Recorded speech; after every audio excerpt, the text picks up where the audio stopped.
It's time for Declare Your Independence with Ernest Hancock. Believe me when I say we have a difficult time ahead of us. But if we are to be prepared for it, we must first shed our fear of it. I stand here without fear because I remember that I am here not because of the path that lies before me, but because of the path that lies behind me. I remember that for 100 years we have fought these machines. And after a century of war, I remember that which matters most. We are still here! Tonight, let us make them remember we are not afraid!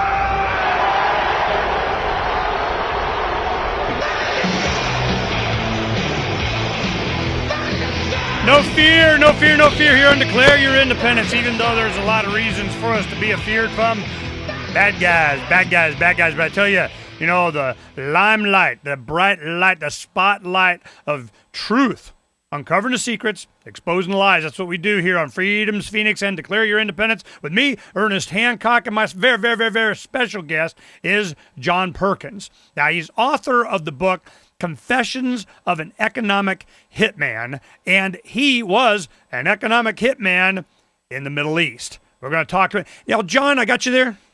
I'm right here. John, it's good to spend time with you again. Wasn't there another book you just published? Hoodwinked. Oh, yeah, that's right, Hoodwinked. Yeah, that's really about the current economic crisis and what we got to do to get out of it. Well, it's kind of, certainly in these other countries, they all kind of overlap, and I want to ask you this, list off some of the, as you're doing, your brains are your signature on the piece of paper, because after comes CIA and then the military. If you don't, we can't make a deal. I don't know which countries was that done in. Am I that far off? Is that pretty much how it worked? Well, yeah, all of these things are done by deals. You can just imagine what's going on in the Middle East today. The administration is saying one thing about, wanting these governments to be less brutal, wanting them to open up to democracy more, but you can bet that behind the scenes, they're pushing pretty hard to preserve a lot of the status quo, to protect Israel, to protect U.S. corporate interests, that sort of thing. Yep, that sort of thing. Well, tell me, what countries were you involved in? Well, when I was an economic hitman back in the 70s, I did projects in Iran, Saudi Arabia, Kuwait, Egypt. I spent a lot of time in Egypt and in Iran especially, and also in Saudi Arabia. Wow. So, and in the 70s, that's where a lot of these deals were struck that I think are coming to a head now. How close am I on that one?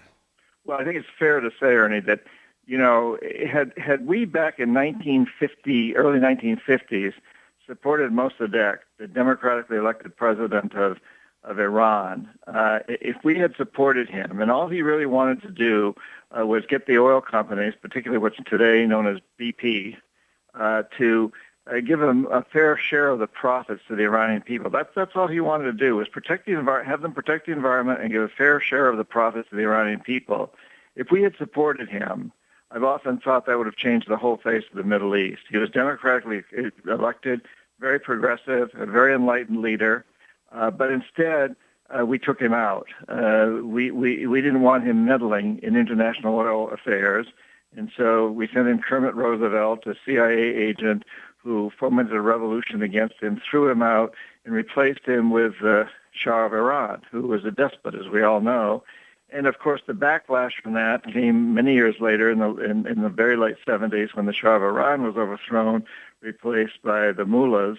And the resentment was extremely strong against what we'd done in the 50s with Mossadegh and against our support of the Shah. We're seeing something very similar in Egypt today, in that we've been supportive of Mubarak, who is a despot, a brutal dictator, a brutal despot, and imposed martial law after Sadat was assassinated in 1981, and has kept that martial law ever since. Wow, it seems like we're always siding with what human rights activists would think is bad guys. Why are we siding with them? What is the key Who really runs the show? What's going on here? Well, around the world, we side with any world leaders who help our corporations, who allow our corporations to exploit local resources, natural resources like oil or copper, aluminum, whatever, and human resources, labor. Keep the labor pools cheap. So that's pretty much true around the world, whether you're talking about Africa, Latin America, or where. In the Middle East, that's also true. But in addition to that, we've also, of course, always supported governments that will stand behind Israel and then helped protect Israel. And Egypt and Jordan in the Middle East have been the two largest Middle Eastern countries outside of Israel to really stand behind Israel and sign treaties with Israel. How close are you to what's happening in the Middle East? I mean, do you have friends? You know anybody? You paying attention? Do you have any predictions of what do you think is going to happen? Well, I pay a lot of attention. I have a lot of friends who have been involved there, but I can't say that I have any personal experience there since the late 70s. So I probably don't know an awful lot more than the average man in the street who reads newspapers and listens to the radio and shows like yours. But having participated there in the 70s, I think I have a pretty good feeling for what goes on behind the scenes. And you know, and I see the same thing in Latin America, where the United States government says certain things it's publicly and does something very different behind the scenes. What? Well, you know, for example, in the Middle East, as I said, the Hillary Clinton and the Obama administration, all of the spokespeople there are finally sort of coming down on some of these brutal dictators and saying, lighten up, you know, stop killing people in the streets, stop the police brutality. And they're saying that, and there's a side of them that undoubtedly means it. But there's another side that's in there, sending in ambassadors, sending in other representatives who are trying very hard to make sure that the Muslim Brotherhood doesn't gain a stronger foothold, to make sure that we don't have a repeat of Iran where you've got strong Muslim religious factions taking control in these countries, where you have strong anti-Israeli forces taking control. So there's a lot of jockeying going on behind the scene that is not represented in the rhetoric. You know, let me make some observation or personal opinion and see how far off you think I am.